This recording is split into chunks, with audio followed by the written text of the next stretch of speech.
Hola por esta gentil invitación y pues es una alegría, ¿no? Reencontrarnos nuevamente en estas sesiones académicas, particularmente para compartir en esta ocasión aspectos muy importantes con respecto a la nueva Ley General de Contrataciones del Estado, que como ustedes saben, estamos próximos a su entrada en vigencia, ¿no? Lo vamos a explicar eso ya en un momento, pero hablemos un poquito sobre la reforma. Y es que para que se gestione en realidad todo este paquete normativo, han tenido que pasar diversos hechos, diversos sucesos, y es que hace aproximadamente 2 años que inició esta gran tarea, ¿no? Por parte de los diversos actores, ¿no? Dentro de ellos participó la Dirección General de Abastecimiento como ente rector hoy en día del sistema, el OCE, ¿no? Entre algunos gremios también sectoriales y demás colaboradores que prácticamente sumaron esfuerzos para que se gestione esta norma, ¿no? Entonces, la reforma sobre la contratación pública particularmente se basó en tres grandes sucesos. Uno de estos sucesos fueron la atención de emergencias derivadas del fenómeno del niño costero, y ustedes que residen en Piura creo que lo han vivido de cerca, sobre todo, ¿no? Otro de los sucesos importantes fueron estas grandes construcciones vinculadas a la realización de los Juegos Panamericanos en el Perú. Y el tercer suceso, y muy cercano en realidad, que lo hemos vivido, nos ha afligido mucho, son aquellas declaratorias de emergencia y movilización social que derivan también del COVID-19, ¿no? ¿Sí? Entonces, entre estos sucesos como pilares relevantes y otros que se advierten pues en el quehacer cotidiano de la tarea logística, es que se gestione esta nueva norma con una visión bastante ambiciosa en realidad, ¿no? Que en el fondo lo que busca es integrar todo el sistema nacional de abastecimiento público, ¿no? Dentro de ello la cadena de abastecimiento público, ¿sí? Para considerar todo el ciclo de vida de la contratación pública. Ya vamos a ver justamente algunos enfoques, algunas estrategias, entre otros mecanismos que se ha concebido consigo mismo. Entonces, vean ustedes que el 24 de junio del 2024 es que se publica la ley 32069, Ley General de Contrataciones Públicas, que establece esta normativa dentro de sus disposiciones finales, que hay un plazo de 180 días para que se reglamente cada uno de sus dispositivos, ¿no? Y figuras legales, y a su vez se establece que una vez que se publique el reglamento, ¿no? Van a tener que transcurrir prácticamente 90 días para su entrada en vigencia. Entonces, teniendo en consideración que el 22 de enero de este año, o sea, hace poquito, se publicó el reglamento, es que en ese conteo, ¿no? De los 90 días calendarios, ya se ha establecido que el 22 de abril de este año entre en vigencia la nueva Ley General de Contrataciones con todas sus modificaciones normativas. ¿Ya? Hay cambios importantes, hay cambios radicales, hay en realidad nuevas denominaciones, como lo dice en el PPT, y de todas estas nuevas denominaciones yo he considerado trasladarlas acá, las dos más importantes, ¿no? La primera de ellas está vinculada al organismo rector de las contrataciones del Estado, ¿no? Anteriormente decíamos que el OCE prácticamente es el organismo rector, el órgano que supervisa, que monitorea el cumplimiento de la normativa de contrataciones del Estado. No obstante, con la nueva Ley General de Contrataciones Públicas varía la denominación. Entonces, a partir del 22 de abril, el OCE se convierte en el OS. ¿Sí? ¿Qué significa OS? Organismo especializado para las contrataciones públicas eficientes. ¿Sí? Esto obviamente tiene sus implicancias, ya en su momento también seguramente lo conversaremos, ¿no? En los cursos que también tiene programado ya el Corlat más adelante para profundizar el conocimiento de la norma, ir viendo también un poquito la casuística, ¿no? Los alcances de lo que va a cambiar, porque a nivel de documentos, formatos, lineamientos, directivas, entre otros que se van a ir gestando, ¿no? Pues van a ser de mucha relevancia, ¿no? Otra de las nuevas denominaciones que trae consigo la nueva Ley General de Contrataciones Públicas es la PLADICO. Todas las etapas del proceso de contratación pública, ¿no? Llámese en las tres fases del proceso de contratación pública, actuaciones preparatorias, la fase de selección y la ejecución contractual, se registran en el SEACE. Inclusive las contrataciones menores a 8 ITs, ¿no? ¿sí? Que hoy en día figuran como un supuesto excluido. Pero con la nueva norma, lo que se ha dispuesto es que a partir del 22 de abril en adelante, el único sistema integrado o el único mecanismo tecnológico, ¿sí? Donde se va a publicar todas nuestras contrataciones públicas, ¿no? Dentro de ellas las actuaciones previas y posteriores, es el famoso Pladicop. ¿Y qué es el Pladicop? Es la plataforma digital para las contrataciones públicas. ¿Ya? Entonces, esto como punto de partida. Algunas otras denominaciones, ¿sí? Por citar algunas, lo que hoy en día conocemos al famoso OEC, órgano encargado de las contrataciones, con la nueva norma, ¿no? Se convierten en la DEC, dependencia encargada de las contrataciones. ¿No? Todos sabemos que hoy en día el OEC es el equivalente a la Oficina de Logística, Abastecimiento en una entidad del Estado. Entonces, al entrar en vigencia la norma, dejarán de ser OEC para ser la famosa DEC. ¿Qué ocurre con los famosos logísticos? ¿A quién se le llama logístico hoy en día? A todos aquellos funcionarios, servidores o terceros que elaboran pues propiamente en oficina de logística o abastecimientos. Con la nueva norma ya no se van a llamar ni logísticos, ¿no? Ni compradores de 8 ITs, como lo dicen algunos, ¿no? Con la nueva norma se van a llamar compradores públicos. Esa es la denominación que se les da, compradores públicos, ¿sí? Ya un poquito yendo, pues, entre otras cosas, ¿no? Se habla de la incorporación ahí de la segmentación de los requerimientos, se habla de los enfoques de contratación pública bajo los alcances de integridad, gestión por resultado, gestión de riesgos, se habla de la profesionalización también de los compradores públicos, ¿no? Esto como parte de las actuaciones previas al procedimiento de contratación. Se habla también hoy en día de los famosos evaluadores. ¿Quiénes son los evaluadores? Ya lo vamos a ver más adelante, solamente para ir comentando un poquito. Los evaluadores con la nueva norma, ¿no? Son los oficiales de compra, son los jurados o los comités que se designen para cada procedimiento de selección. ¿Ya? ¿Qué más? A ver, por citar otras denominaciones. Con la norma vigente se habla de documentos del procedimiento de selección, como aquel conjunto de reglas donde el comité de selección pues establece las pautas, ¿no? O como bien decía, las reglas bajo las cuales se va a desarrollar el procedimiento de selección. Ahí están los requisitos de admisión, evaluación, calificación, condiciones del requerimiento, entre otros aspectos que forman parte de la ejecución contractual. Entonces, con la nueva norma, ya no se van a llamar documentos del procedimiento de selección. Se van a llamar, ¿no? De una manera muy sencilla, como se llamaban antes, bases. Entonces, lo que hoy en día se llaman documentos del procedimiento, se van a llamar bases. ¿Ya? ¿Qué más? A ver, otro alcance por acá. Eh,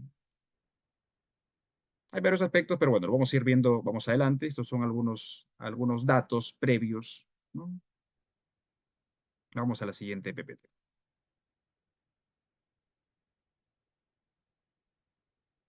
Ok, entonces también se incorporan nuevos principios, o sea, a los clásicos principios que ya teníamos, ¿no? De libre concurrencia, de vigencia tecnológica, de trato justo e igualitario, principio de legalidad, ¿no?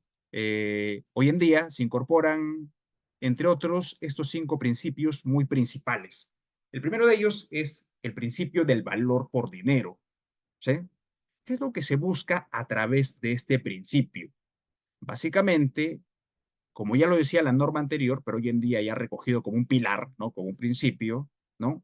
Que se busque maximizar el valor, el escaso recurso en realidad que tenemos, ¿no? Para gestionar esa compra de bien, servicio, consultoría o ejecución de obra. De tal manera que se utilicen los criterios de eficiencia y eficacia, las famosas 3 Es dentro del proceso de contratación pública, ¿no? ¿Sí? Entonces hay que tratar de sacar el máximo provecho en cada una de las contrataciones. Y es por eso es que la nueva norma de contrataciones del Estado es bastante ambiciosa en el sentido de que busca articular y busca que en esta ardua labor que tenemos de gestionar el requerimiento, se haga una evaluación integral de todo el ciclo de vida de la contratación pública, ¿no? Entonces vamos a ver qué aspectos más se desarrollan con respecto a este principio. Se incorpora el famoso principio de causalidad. ¿Qué es lo que buscan a través del principio de causalidad? Que la responsabilidad recaiga fundamentalmente en quien realiza la acción o la omisión de esa conducta que va a ser sancionada, ¿sí? Y es que ustedes recordarán que en la práctica tenemos a muchos funcionarios, servidores, ¿no? Que forman parte de alguna investigación, que forman parte de un PAT, de un PAS, ¿sí? ¿Y por qué incluyeron al jefe o al especialista de presupuesto en tal investigación? Porque emitió la certificación presupuestal. Según el informe del OSI, que ustedes saben, pues tienen valor de prueba preconstituida, el informe del OSI dice que si el jefe de presupuesto o el responsable de presupuesto, ¿no? Hubiese hecho el control previo, no hubiese emitido la certificación, entonces no se hubiese generado esa contratación y como consecuencia de ello, pues no se le hubiese causado un perjuicio a la entidad por esa resolución de contrato o por esa paralización de obra. ¿No? Entre estos tenemos muchísimos casos, ¿ah? En los cuales, por situaciones pues ajenas, por situaciones muy particulares en realidad, se los arrastra a una investigación y en muchos de los casos incluso se los sanciona, ¿no? Y lo mismo pasa seguramente en el sector de los proveedores, ¿no? Sí, o en el sector contratista, en el sector privado. Entonces, lo que busca ahora la norma a través de este principio es que se individualice la responsabilidad y que la responsabilidad recaiga en el que generó la acción o omisión de los hechos, ¿ya? Se incorpora también otro principio denominado el principio de veracidad, que si bien es cierto está recogido en la Ley de Procedimiento Administrativo General, también hoy en día va a jugar un rol bastante protagónico dentro de la normativa, ¿no? Y dentro de cada uno de los procedimientos que se realicen. Pues este principio de presunción de veracidad lo que busca, si bien es cierto, es simplificar, también es darle seguridad jurídica a cada una de las actuaciones que se realizan, ¿no? Entonces, esta presunción de veracidad no solamente se va a tener en cuenta al momento de que el participante, postor, contratista, ¿no? Presenta algún documento, sino también sobre los documentos que se gestionan al interior de la entidad, ¿ya? Yo recuerdo un caso, varios en realidad, ¿no? Recuerdo algunos casos donde nos situamos en las famosas indagaciones de mercado, ¿no? Entonces, el logístico tenía que hacer una indagación de mercado, le decían, oye, tienes que consultar o tienes que tener en cuenta mínimo 2 cotizaciones. Entonces, no sé si por agilizar el procedimiento, ¿no? O porque no había respuesta del mercado, ¿qué hacía este logístico? Él se inventaba las cotizaciones. O sea, utilizaba cotizaciones que no eran reales para determinar el valor estimado o el valor referencial de una contratación. ¿Sí? Entonces, vean ustedes también que desde los procedimientos que se gestan al interior de la entidad, pues también podría haber la presentación de algún documento falso e inexacto, y lo que busca la norma es eso, ¿no? Justamente hacer un análisis previo y posterior de estos mecanismos. ¿Ya? Se incorpora también el principio de innovación, y lo vamos a ver esto de manera muy cercana cuando veamos las modalidades de contratación, pues se incorpora hoy en día el mecanismo de compra pública de innovación justamente para solucionar aquellos problemas donde ya está visto que el Estado o con los funcionarios o servidores que tenemos o también con los recursos asignados son imposibles gestionarlos, ¿no? Entonces, a través de la innovación, lo que se busca es cerrar estas brechas también en cuanto a los mecanismos que se ejecuten en el contrato, ¿ya? Y por último, y no menos importante, tenemos el principio de equidad y de colaboración. El principio de equidad ya lo regulaba nuestra normativa vigente. Sin embargo, hoy en día se ha asociado al principio de colaboración porque entendemos que todos los actores del proceso de contratación pública juegan un rol muy importante y se le va a dar ese protagonismo también ya en la fase preparatoria y en la fase de ejecución contractual a los proveedores, ¿no? Veamos que hoy en día para los proveedores se ha incorporado un mecanismo valorativo de reputación. ¿Sí? Entonces se les va a dar un bono también en algún momento, ¿ya? No es un bono económico, por cierto, ¿no? Es un bono para que ellos puedan ir incrementando su nivel de credibilidad, ¿no? Y estos a su vez van a ser tomados en cuenta cuando se elaboren las bases dentro de los factores de evaluación. ¿Sí? Esto por citar uno de los diversos casos que vienen marcados con esta normativa. Ok, entonces veamos qué más tenemos ahora a nivel de actuaciones preparatorias. Como ustedes saben, el proceso de contratación pública, desde los inicios de la norma, ¿no? Se han dividido en 3 fases. Entonces, la nueva norma tampoco no ha modificado ese alcance, ¿no? Igual las compras públicas van a seguir teniendo una fase preparatoria, una fase de selección y selectiva y una fase de ejecución contractual. Pero sí con algunos matices importantes, ¿ya? Entonces, situémonos en este momento en la fase de actuaciones preparatorias. Y acá les hemos preparado un flujograma de lo que sería hoy en día las actuaciones preparatorias con estas modificaciones normativas.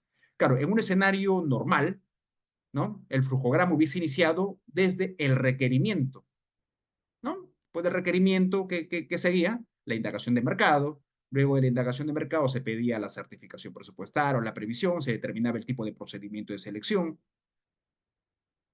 se designaba, perdón, se aprobaba el expediente de contratación, se designaba un comité de selección y se elaboraban las bases, ¿no? Pero vean cómo ha variado entonces este flujograma o esta línea de las actividades que se realizan en las actuaciones preparatorias. Hoy en día, como paso previo o como actividad previa, se ha implementado este mecanismo de la segmentación, ¿sí? Entonces, en base a la programación, porque habíamos dicho que la nueva Ley General de Contrataciones Públicas lo que está haciendo es articular, ¿sí? Toda la cadena de abastecimiento público, de articular el famoso cuadro multianual de necesidades, ¿no? Entonces, en la nueva norma ya no van a ver ustedes el término de plan anual de contrataciones como tal, ¿no? Ahora se habla del plan anual de contrataciones, pero del cuadro multianual de necesidades. Y lo que dice la norma con respecto a la segmentación, ¿no? O vamos primero, ¿qué es la segmentación? Miren, en términos muy sencillos, la segmentación es un mecanismo para clasificar a los requerimientos dependiendo de dos indicadores muy básicos, el riesgo y la cuantía. ¿Sí? Entonces, sobre la base de la programación multianual de bienes, servicios y obras, lo que se va a hacer justamente es clasificar y determinar segmentos, ¿no? Para que se puedan gestionar esas contrataciones, esto en articulación con la estrategia que también que se adopte en el procedimiento de selección, ¿sí? Entonces, luego de la segmentación, lo que se va a hacer es justamente definir ese requerimiento o perfeccionar ese requerimiento, que sirve también como insumo para que la dependencia encargada de las contrataciones, ¿no? que hoy en día es el OS, decíamos, defina la estrategia de la contratación. Y como parte, ¿y qué es la estrategia de la contratación? Seguramente se van a preguntar, ¿no? Son términos por ahí que he incorporado a la norma, pero nuevamente en términos muy sencillos, la estrategia de la contratación es un procedimiento técnico que busca hacer un análisis integral de todas las variables que puedan influir justamente en el proceso de contratación pública, ¿no? Esta tarea se encuentra a cargo de la dependencia encargada de las contrataciones, ¿no? Y va a servir como parámetro justamente para que se determinen diversos alcances del requerimiento y de la forma cómo se va a comprar ese bien, ese servicio o se va a ejecutar una obra.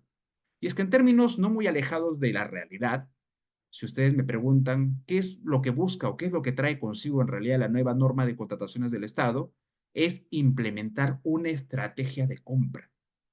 Y ojo que esta estrategia de compra, intrínsecamente, la utilizamos todos en nuestra vida cotidiana, ¿no? Cuando quieren comprar un paquete turístico, un ejemplo, ¿no? Bueno, yo sé que ya estamos próximos a cerrar, pues, las vacaciones para algunos, ¿no? Pero en fin, se viene por ahí Semana Santa, pues un poquito lejos, pero bueno, para el ejemplo es válido, ¿no? Entonces, vamos a planificar en realidad un viaje por Semana Santa. ¿Cómo podríamos implementar ahí nuestra estrategia de contratación, ¿no? Entonces, hay que hacer la búsqueda, todo parte de una labor de gabinete, ¿no? Hay que hacer la búsqueda de en qué meses es más conveniente hacer la compra de los pasajes aéreos, a través de qué aerolínea ustedes van a viajar, si van a viajar a un hotel, ¿no? O van a pasar su estadía, pues de repente, un Airbnb, ¿sí? ¿Qué más? ¿Qué otros aspectos debería tener en cuenta como parte de esta estrategia de la compra de mi paquete turístico? ¿No? Son varias cosas, ¿no? Si mi sistema va a ser todo, mi sistema de alimentación va a ser todo incluido, o de repente, pues, yo voy a salir a alimentarme a restaurantes, a un punto en particular, en fin. Entonces, vean cómo esta finalidad o este objetivo que trae consigo la nueva norma no es alejada, les decía, de nuestra realidad, de nuestra vida cotidiana, y lo que busca es que desde hoy, bueno, desde que entre en vigencia la norma en adelante, se implemente una estrategia para gestionar cada una de las contrataciones, ¿ya? Y la implementación de esta estrategia justamente va a estar a cargo de la dependencia encargada de las contrataciones. Vean ahí que en un guión abajo, ¿no? Como parte de la estrategia de la contratación y como un insumo, en realidad yo diría, se encuentra la interacción en el mercado.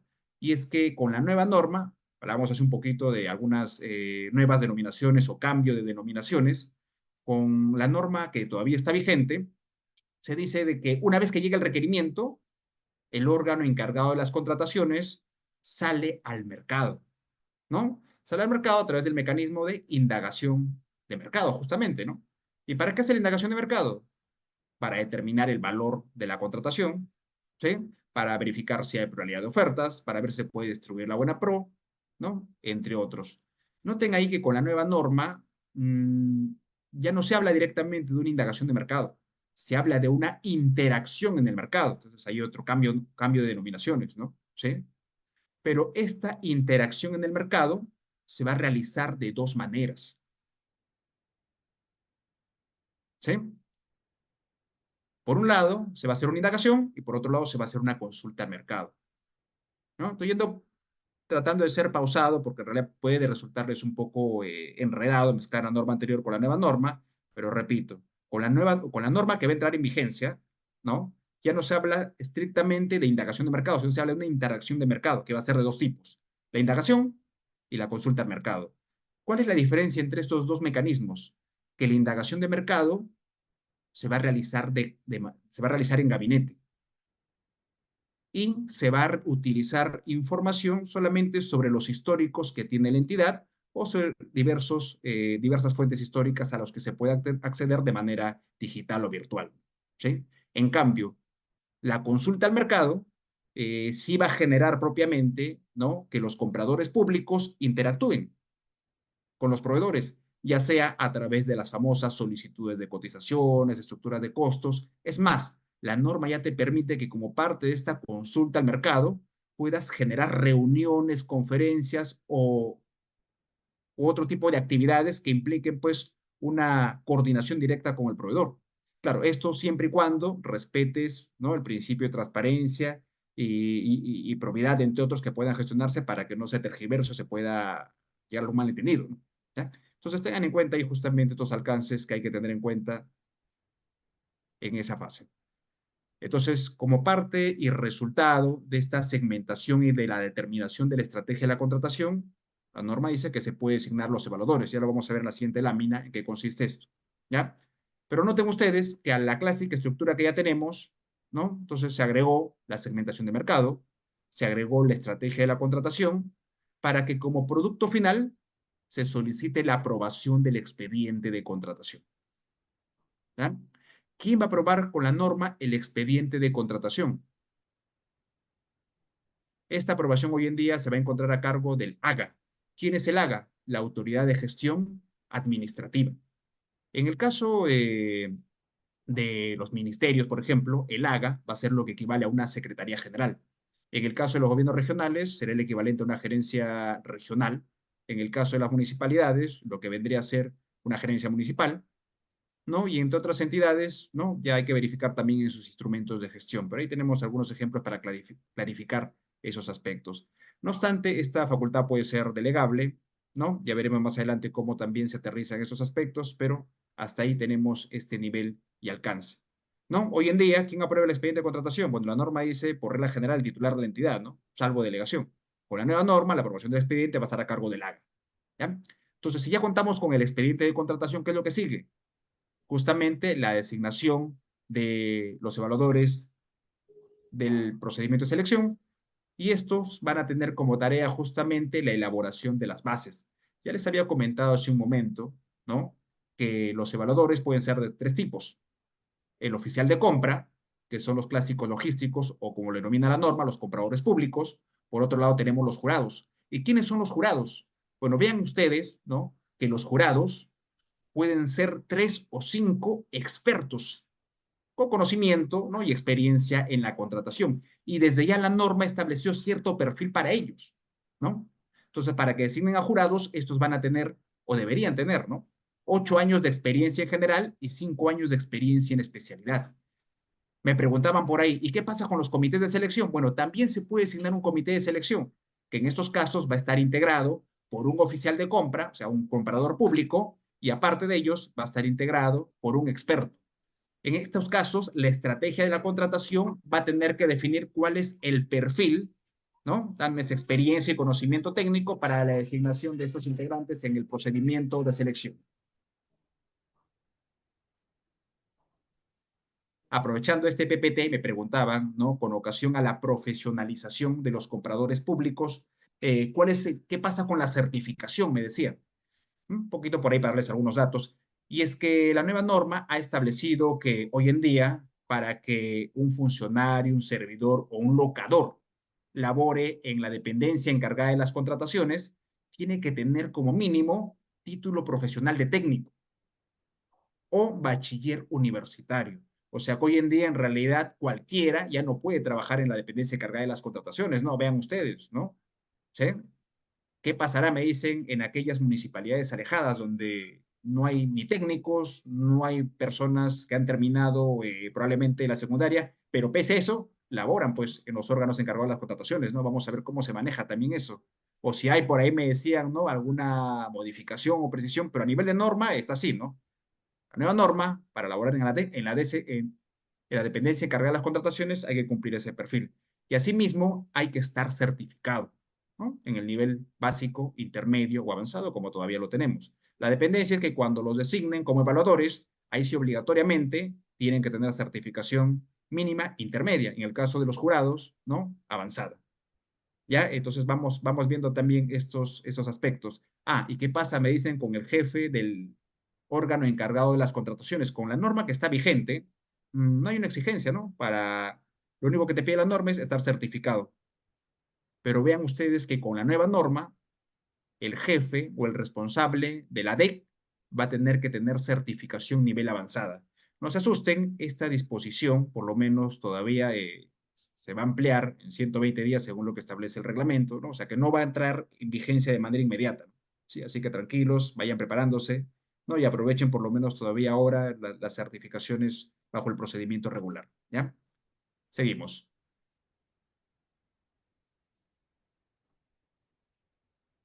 Ok, entonces como parte de la estrategia de la contratación, yo les venía diciendo hace un momento, ¿no? Que se busca analizar de manera integral prácticamente todas las variables, todo lo que pase dentro del ciclo de la contratación pública y en el caso de bienes de servicio particularmente nos va a permitir definir el tipo del procedimiento de selección. Bien que hoy en día vamos a hablar de procedimientos competitivos, procedimientos no competitivos, ¿no? Vamos a hablar de modalidades de contratación abreviadas, de modalidades diferidas, ¿sí? Vamos a verificar también los mecanismos de contratación, modalidades de pago, la estandarización de requerimiento, identificación de cómo impulsar el objetivo de la contratación, perfiles de riesgo que se viene a aplicar hoy en día no solamente para obras, como lo teníamos tradicionalmente, sino se va a aplicar para los cuatro objetos, ¿no? Bienes, servicios, consultoría y obras, entre otros, que defina pues como parte de la estrategia la dependencia encargada de las contrataciones. Y vean esto que es bastante importante, porque en el caso de obras y consultoría de obras, se implementa, ¿no? Este análisis comparativo para la elección del sistema de entrega de la obra, ¿sí? O sea que esa obra podría ser con un sistema de entrega de solo construcción o podría tener el sistema de entrega de construcción, diseño, operación, mantenimiento, entre otros. Pero esto lo va a definir justamente el área usuaria, ¿no? El área usuaria o el área estratégica, que también es otro término que incorpora la norma de contrataciones del Estado. ¿Sí? Propiamente, en estos casos, también se va a realizar una evaluación del uso de contrato estandarizado de ingeniería. Vean que esta es una innovación que se pretende implementar a raíz de estas experiencias que han habido con la construcción de la infraestructura de los Juegos Panamericanos, ¿no? La experiencia ha sido buena, por lo menos en un 80%, ¿no? Y es por eso que se ha concebido la incorporación de esta figura en los nuevos contratos de ejecución de obra, ¿no? Actualmente los modelos más comunes que se vienen implementando son estos famosos contratos NEC, los FIDIC o los ENA, ¿sí? Pero ¿qué son básicamente estos contratos? ¿No? Son modelos de contratos estandarizados que en el fondo lo que buscan es reducir costos, reducir conflictos y mejorar la eficiencia en la ejecución de los proyectos, ¿ya? Nótese que ahí la Dirección General de Abastecimiento juega un rol bastante importante porque es quien va a aprobar justamente esos modelos de contrato de ingeniería, ¿no? O contratos estandarizados de ingeniería y uso internacional, ¿no? Vamos a ver también más adelante cómo va funcionando en la aplicación de la normativa, ¿sí? Pero vean que para que este caso, ¿no? Un proyecto sea gestionado a través de esta modalidad, ¿no? O sea, de contrato estandarizado, ¿no? El área usuaria va a tener que emitir un informe técnico donde aplicando la estrategia de la contratación determine justamente ese alcance, ¿no? ¿Sí? Y en coordinación con la DEC van a tener que sustentarlo ante el titular de la entidad, ¿ya? ¿Qué más? Otro mecanismo que también se ha implementado prácticamente dentro de la consultoría de obra, ¿no? Que como ustedes saben, prácticamente se implementa para la elaboración de expedientes técnicos de obras, ¿no? Entonces, es el empleo de las metodologías a través, ¿no? De este mecanismo colaborativo de los BIM. Ya se ha venido implementando de acuerdo a Plan BIM, implementó también el Estado peruano hace un par de años, pero ya ahora con la nueva norma esto va a ser obligatorio. Entonces, hasta ahí básicamente con algunos alcances concernientes a las actuaciones preparatorias con la nueva norma. Veamos ahora qué es lo que ocurre en la fase selectiva o en la fase de selección. Actualmente hablábamos de los famosos métodos de contratación, ¿sí? Las famosas licitación pública, concurso público, adjudicaciones simplificadas, selecciones de consultores individuales, la comparación de precios, la subasta inversa, ¿sí? Vean ustedes cómo ha cambiado la determinación. Ya no figura en la nueva norma las adjudicaciones simplificadas, ¿sí? Porque han sido reemplazadas a través de estas modalidades abreviadas que se llaman licitación pública abreviada o concurso público abreviado, ¿sí? Por lo demás, se conservan las licitaciones y concursos públicos porque, de acuerdo al artículo 76 de la Constitución Política del Perú, ¿no? Se establece que todas las contrataciones que se realicen se tienen que hacer pues a través de licitación y concurso, ¿no? Por eso es que algunos en algún momento me preguntaban, pero ¿por qué siempre se mantienen por la licitación y concurso? Bueno, modificar la Constitución es un poco más complicado, ¿no? ¿Sí? Entonces, partiendo de ese escenario, ¿no? Y también siguiendo pues los modelos internacionales, ¿no? Que consideran las licitaciones y concursos como procesos clásicos o tradicionales, entonces no ha sido ajeno a nuestra regulación. Y como punto de partida tenemos a la licitación pública, que se va a aplicar para la contratación de bienes y para la ejecución de obras. En el caso de obras, siempre que superen los 5 millones de soles, y si el importe es menor a los 5 millones de soles, lo que se va a convocar hoy en día es una licitación pública abreviada. En el caso de los concursos públicos, ¿sí? Que se aplican para los servicios en general y consultorías, siempre que el valor supere los 4 millones, perdón, los 485.000 soles. Y en el caso o lo que reemplaza, decíamos, a las adjudicaciones simplificadas, ¿no? Los concursos públicos abreviados, cuando el importe sea menor a los 485.000 soles. Y como ya les comentaba hace un momento, se han incorporado pues algunas modalidades diferenciadas, ¿no? Y dentro de estas, lo que ya conocíamos como las famosas subastas inversas electrónicas, la comparación de precios, los procedimientos de compra pública de innovación que les comentaba hace un momento, ¿no? Que se gestionan justamente para solucionar algún problema de naturaleza pública que el Estado hasta ahora no ha sido lo suficientemente capaz para solucionarlo, ¿no? Y lo hemos visto bastante en el sector transporte, ¿no? Hoy en día en Lima, particularmente, no tenemos ya hora punta. Uno sale a cualquier hora y manejar, ¿no? O por lo menos movilizarte de un lugar a otro es bastante complicado. Entonces, probablemente por ahí lo que me decían, ¿no? Vayamos a un mecanismo de compra pública de innovación para buscar soluciones. Y es que a veces el sector privado se encuentra más preparado, invierte más y puede darnos ese tipo de soluciones, ¿no? Ojo que no solamente se debe enfocar en este sector, ¿no? Seguramente el sector salud, ¿no? Va a acudir bastante a este mecanismo, ¿no? Sector, el sector de ingeniería, el sector de minas, ¿no? El sector ambiental, entre otros puntos, ¿ya? ¿Qué más? Seguimos con los procedimientos no competitivos. Bueno, competitivos porque salen un procedimiento de selección, ¿no? Y en consecuencia los oferentes van a seguramente presentar la mejor oferta para selección, ¿no? Hablamos también de procesos no competitivos, pero en términos muy sencillos, los procesos no competitivos son los que antes conocíamos como contratación directa, ¿sí? O esas famosas exoneraciones, ¿no? En el modelo anterior de contratación pública, hoy en día se denominan procesos no competitivos. ¿Y por qué son no competitivos? Porque se gestionan a través de una invitación que realiza la entidad, ¿no? Dentro de los clásicos que ya regulaba también la norma anterior, se encuentran el procedimiento de contratación entre entidades, ya sea por cuestión de costos, por cuestiones de especialidad, por cuestión de estrategia, las contrataciones por situación de emergencia, ¿no? ¿Qué más? Tenemos ahí los famosos desabastecimiento, la contratación con proveedor único o bienes que no admitan sustituto, la contratación de servicios personalísimos, servicios de publicidad, compras o servicios para actividades de investigación, las contrataciones para el arrendamiento de inmuebles, que ya hace unos buenos años se viene gestionando también a través de este mecanismo de contratación directa, ahora no competitivo, los servicios especializados para la defensa de los funcionarios, asesoría legal y técnica también para procesos arbitrales, entre otros. Por ahí no ha habido mayor alcance, por lo menos en la definición de estos, ¿ya? Antes de que nos olvidemos, también en esta parte, me preguntan, ¿qué pasa con las famosas contrataciones menores a 8 UITs? Claro, hoy en día el artículo 5 del TUO de la Ley de Contrataciones del Estado establece que las compras menores a 8 UITs son un supuesto excluido, pero bajo la supervisión del OCE. Y nos ha permitido prácticamente a las entidades en su generalidad a elaborar una directiva que regule todo el procedimiento de contratación menores a 8 UITs, ¿no?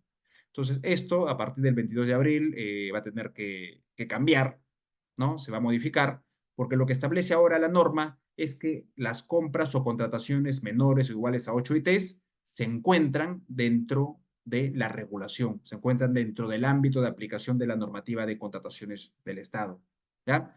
Ojo, porque por ahí me preguntaban, pero entonces nuestra directiva, sí, pues puede tener una directiva, pero va a tener que modificarse, va a tener que adecuarse a lo que no te regula la norma de contrataciones del Estado, porque todo lo demás va a estar regulado, ¿no? Solo por citarles algunos ejemplos, hoy en día esas solicitudes de cotización de menores 8 ITs, ¿no? Que tradicionalmente se hacen a través de correos electrónicos u otro mecanismo digital, con la nueva norma, estas solicitudes de cotizaciones se van a tramitar a través de la Planicot. Es más, desde la publicación del requerimiento o la invitación a cotizar también se va a realizar a través del Planicot.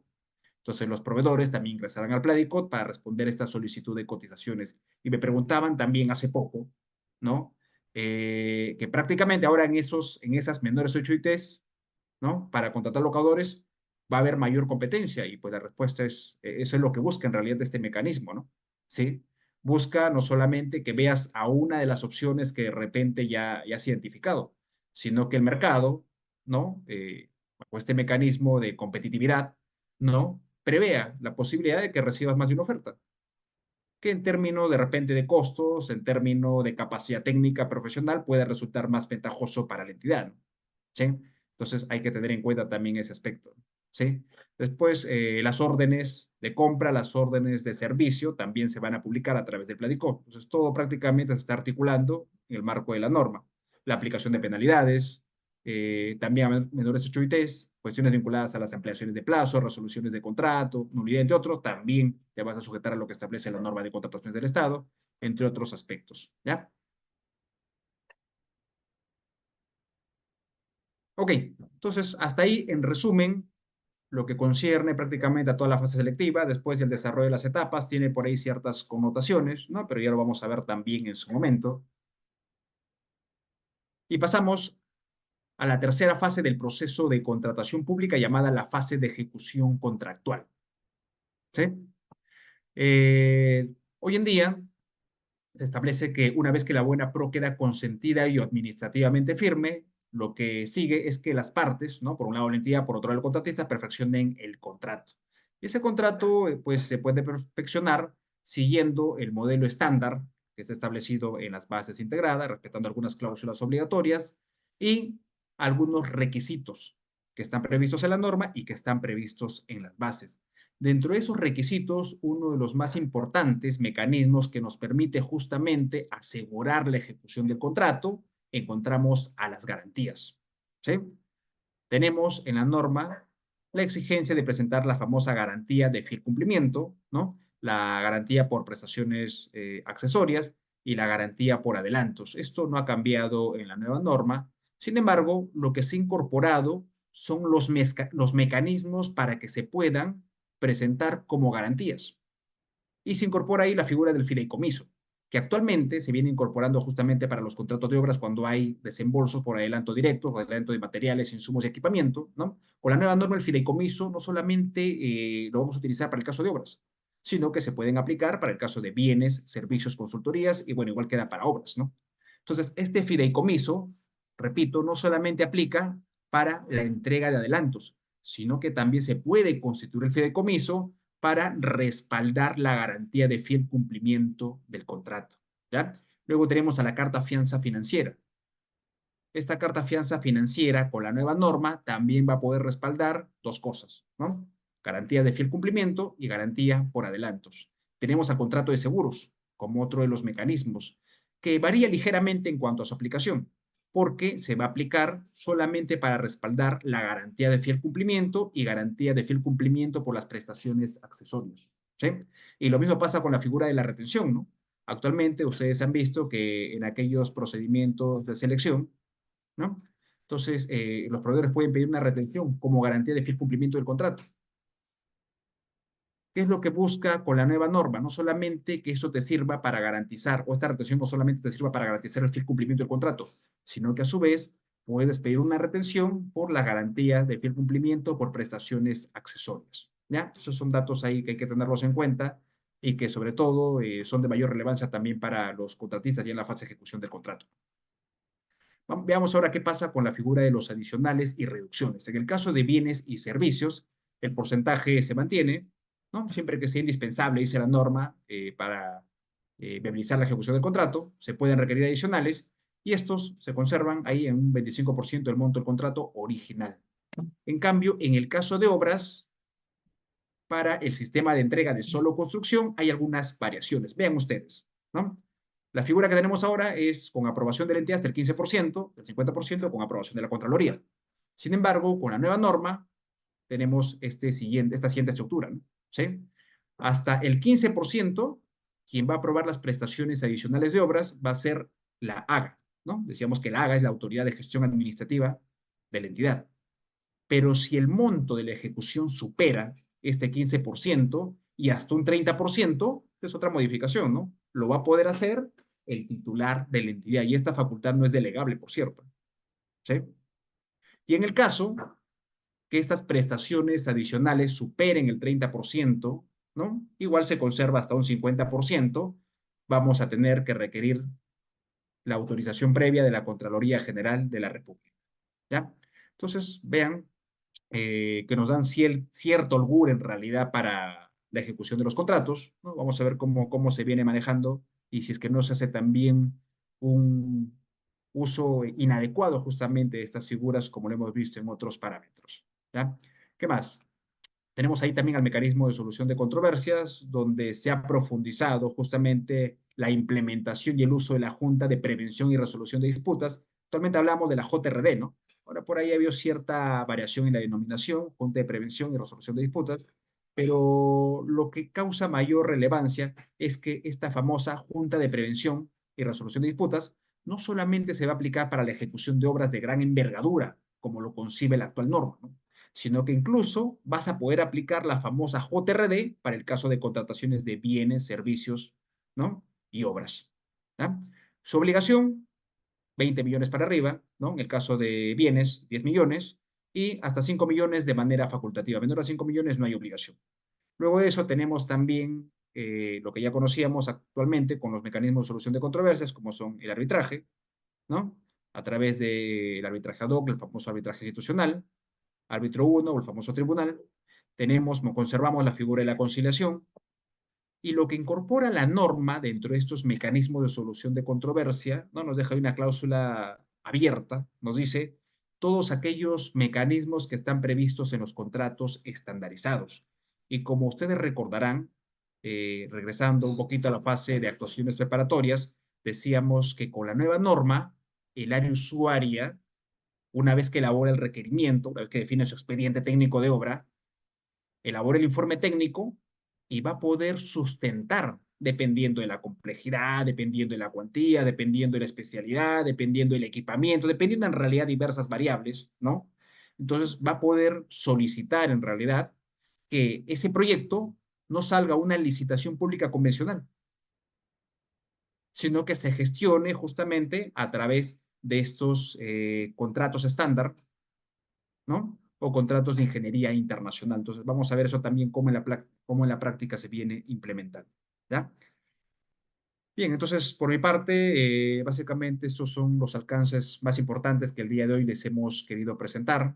¿no? Hay mucho en realidad, porque como ya les comentaba, la nueva norma ha sido bastante ambiciosa en realidad, ¿no? Es una norma, si ustedes revisan la ley y el reglamento, son normas bastante extensas, ¿no? Si el reglamento anterior tenía 250 artículos, la nueva norma tiene más de 400 artículos, entonces hay todavía bastante pan por rebanar, como decían algunos, ¿no? Hay bastantes cosas que incluso, como lo ha dicho ya la Dirección General de Abastecimiento, y seguramente en su momento lo dirá el OCE, ¿no? O el OS, que es la nueva denominación a partir del 22 de abril del OCE, ¿no? Entonces se van a seguir implementando, se van a seguir regulando a través de lineamientos, a través de directivas y a través de los propios pronunciamientos también que en su momento se emiten, ¿ya?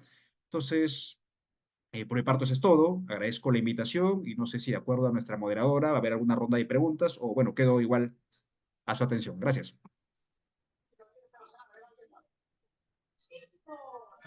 Sí, buenas noches. A los participantes que quieran hacer las preguntas correspondientes pueden levantar la mano y activar su micro de manera ordenada.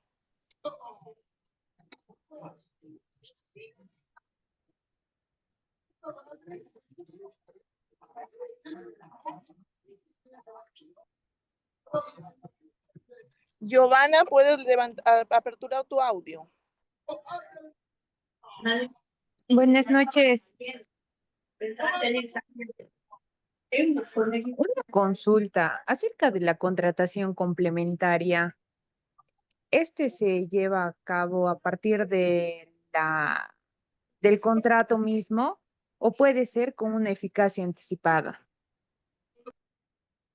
Ya, gracias por la pregunta, Giovanna. Bueno, no estoy enfocada en la nueva norma, pero igual, a ver, de manera muy rápida lo comentamos, ¿no? Y es que lo que establece la norma es que para asegurar, ¿no? El aprestamiento, de alguna manera, ¿no? De algunas contrataciones que probablemente no hayan estado consideradas o que sean indispensables en realidad para la continuación de algunas funciones dentro de la entidad, lo que se puede hacer es una compra extraordinaria, una compra complementaria, ¿no? O contratación complementaria, como bien lo mencionabas. Pero como ustedes saben, en materia de contratación pública, nada, o por lo menos la regla es esa, ¿no? Nada se regulariza. Salvo que hablemos de una contratación directa por situación de emergencia, donde la norma sí te establece, ¿no? Como supuesto excepcional, esta regularización, no, en otros casos no se puede regularizar. Y en el caso de estas compras complementarias, hay que hacerlos dentro de los 3 meses posteriores que plantea la norma.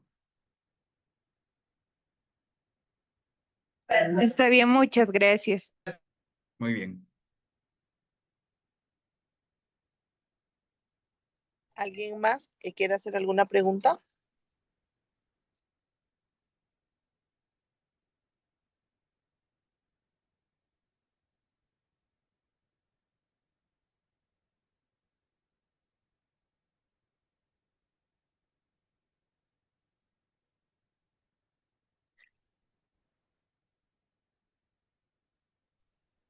Bueno, ya no habiendo ninguna pregunta, te agradecemos a nombre del Consejo Directivo Regional, a nuestro expositor, por esta magnífica exposición de un tema que está muy solicitado, ¿no? Por los colegiados.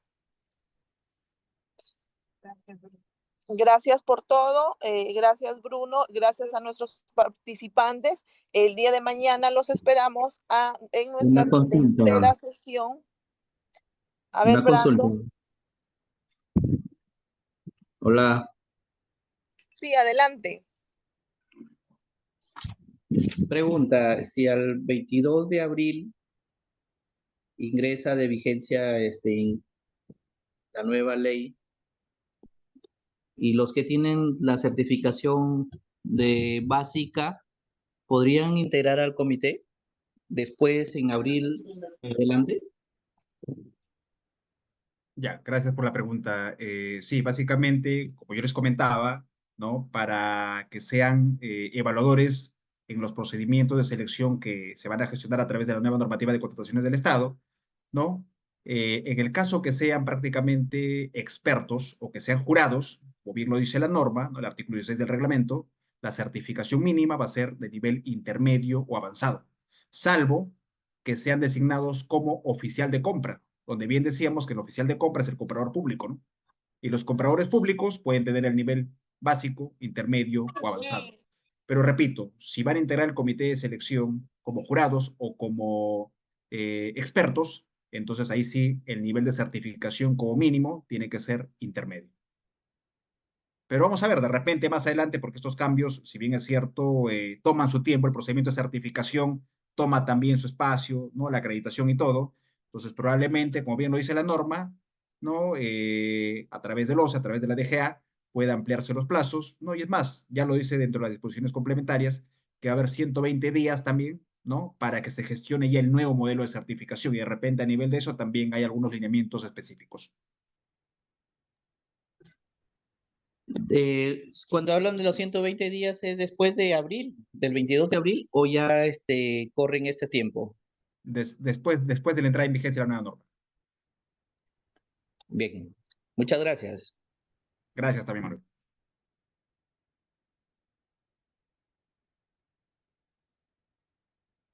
Hola, buenas noches, doctor. Una consulta. Hola, Hola, ¿me Nancy. Buenas escucha? noches. Te escucho. Sí. Buenas noches. Estaba hablando sobre las contrataciones para construcción y habla de un 30% a un 50% en donde hay que pedir la autorización de la Contraloría. ¿De qué 30% o de 50%? ¿De qué monto está hablando? ¿30% de qué? Ya, correcto. Gracias por la pregunta. Yo les Gracias. venía comentando que durante la ejecución de una obra, ustedes saben que a veces por deficiencias en el expediente técnico o por otras situaciones que han sido previstas en su oportunidad, entonces surge la necesidad de que se ejecuten pues estas famosas prestaciones adicionales, ¿no? Entonces comenté que el porcentaje que se ha manejado con la nueva norma, ¿no? A cargo de la entidad sin autorización de la Contraloría, se ha modificado. Ya no es solamente hasta un 15%, sino que ahora puede ser hasta un 30% del monto del contrato, ¿no? Original. ¿Ya? Esto restando los presupuestos deductivos vinculantes, por supuesto, ¿no? ¿Sí? El 15%, ¿no? O el adicional, la aprobación del adicional hasta el 15% se encuentra a cargo del AGA, la Autoridad de Gestión Administrativa del Contrato, pero si el monto de la prestación adicional supera el 15%, hasta el 30%, lo va a aprobar el titular de la entidad y esta facultad es indelegable, ¿sí? Ya si es que supere ese 30%, ¿no? También lo puede aprobar el titular de la entidad, pero con la autorización previa de la Contraloría General de la República. ¿Ya? Eso es lo que comento. Muy bien, muchas gracias. Muy amable. Gracias también. Gracias por la atención. Bueno, entonces, una vez más, agradezco a cada uno de ustedes por su participación, agradezco al Corlat Piura por la invitación, y bueno, espero que nos volvamos a encontrar en otros eventos. Muchísimas gracias y que tengan una bonita noche. Hasta luego. Muchísimas Gracias, doctor. gracias. Buenas noches con todos. Gracias, hasta luego. Gracias. Gracias, doctor. Bueno, Gracias. Buenas noches con todos. Luego, gracias. Gracias, buenas noches. Gracias. muchas gracias. Buenas Muchas noches. gracias. Muchas gracias. Gracias. Muchas gracias. Buenas noches a cada uno de ustedes.